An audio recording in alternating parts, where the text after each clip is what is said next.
दोहा, हुरिया साहिबा का नाश्ता ऊपर ले जाओ, मैं उसे सुबह सवेरे बर्दाश्त नहीं कर पाऊंगी। वो नीचे नहीं आएंगी, बीमार है। दोहा, मेरा नाश्ता भी अम्मी के पास ले जाए। मैं नहीं चाहती वो अकेली खाए। ठीक है। मेरा नाश्ता कमरे में ले आइए। सुबह बखैर। सुबह बखैर। सुबह बखैर भतीजे। क्या बात है, बैठ क्यों नहीं रहे हो आज?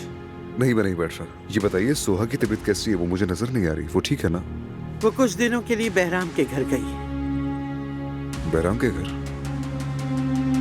वो अब बड़ी हो चुकी है, हम उसका कान पकड़ के बिठा तो नहीं सकते। वो अपनी मर्जी से गई है।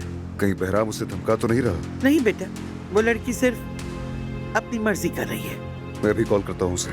तुम फोन मत करना, नवीन वैसे भी उसे लेने जा रही है। तुम मुदाखलत मत करो, वो अपनी माँ के साथ आ जाएगी।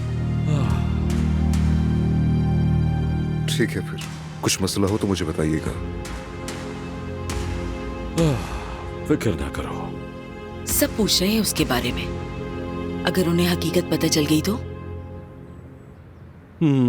अजमत साहिबा, बहराम साहब ने बगलावा के डब्बे भिजवाए हैं और हमने वो मोहल्ले में बांटना भी शुरू कर दिए हैं। लानत है उसकी मिठाई पर।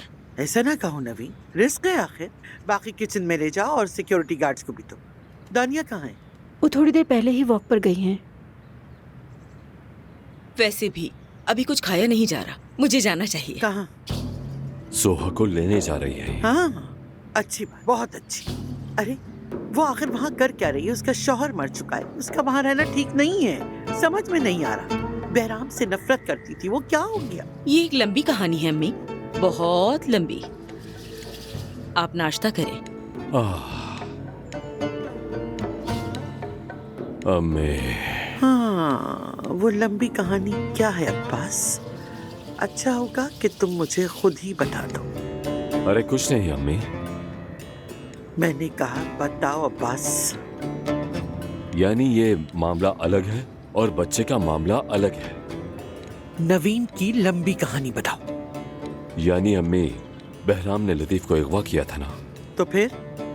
और मुझे भी पकड़ कर ले गए थे। मेरे सर पर गन रखती थी। उन्होंने मुझे कत्ल करना चाहा। उस वक्त मैंने बहराम से एक डील की थी अम्मी। उसने फौरन ही गन नीचे कर ली थी। मैंने उसे बताया कि सोहा हमला है और मैं वो बच्चा उसे दे दूंगा।